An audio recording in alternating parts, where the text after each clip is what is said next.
ગુજરાત સરકાર ભલે વિકાસની વાતો કરતી હોય પરંતુ આ વિકાસ કેટલો અને ક્યાં થયો એ તો મોદી સરકારના નેતાઓને જ ખબર। સુરત જિલ્લાના ઓલપાડના સરસ ગામે લોકો પીવાના પાણી માટે વલખા મારે છે અને અવારનવાર રજૂઆતો છતાં સરકારના નેતાઓ આંખ આડા કાન કરે છે। ત્યારે હવે પાણી માટે વલખા મારતા લોકો આવનારી ચૂંટણીના બહિષ્કારની ચીમકી ઉચ્ચારી રહ્યા છે। ઓલપાડ તાલુકાના નાનકડા સરસ ગામે પ્રજાને પ્રાથમિક સુવિધાઓ આજે પણ મળી શકતી નથી। લોકો પીવાના પાણી માટે આજે પણ વલખા મારે છે, છતાં પણ તંત્રના અધિકારીઓએ ચૂપકીદી સેવી છે અને ગામની મહિલાઓને આક્ષેપ મુજબ છેલ્લા 11 વર્ષથી ગામમાં પીવાના પાણી માટે લોકોએ વલખા મારવા પડે છે। ત્યારે આ તરફ પીવાના પાણી માટે અવારનવાર તંત્રને રજૂઆત કરાઈ હોવા છતાં પણ સરકારના નફ્ફટ અધિકારીઓની આંખ આડા કાન કરે છે અને પીવાના પાણી પહોંચાડી શકતા નથી, જેથી મહિલાઓને બીજે ગામ પાણી લેવા જવાની નોબત આવી છે અને આજે સરકાર સામે રોષ ઠાલવી રહી છે ગામની મહિલાઓ। આજે 11 વર્ષથી મારા મેરેજ થયા છે પણ ગામમાં વ્યવસ્થિત પાણી નથી આવતું। પાણી આવે તો ગંદુ આવે છે, લીલવાળું આવે છે, જીવાણુવાળું આવે છે।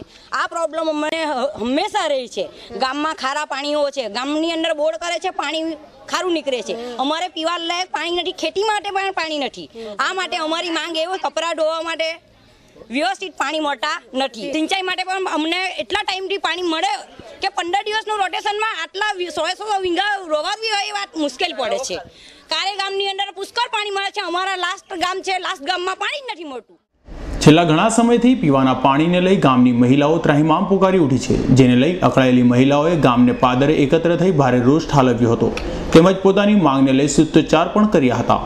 સાથે જો માત્ર પીવાનું જ નહીં પરંતુ ખેતીલાયક પાણી પણ સમયસર પહોંચતું નથી તેમ કહ્યું હતું અને પાણીના પ્રશ્ન સાથે અકળાયેલી મહિલાઓએ આવનારી ચૂંટણીનો બહિષ્કાર કરવાની પણ ચીમકી ઉચ્ચારી હતી।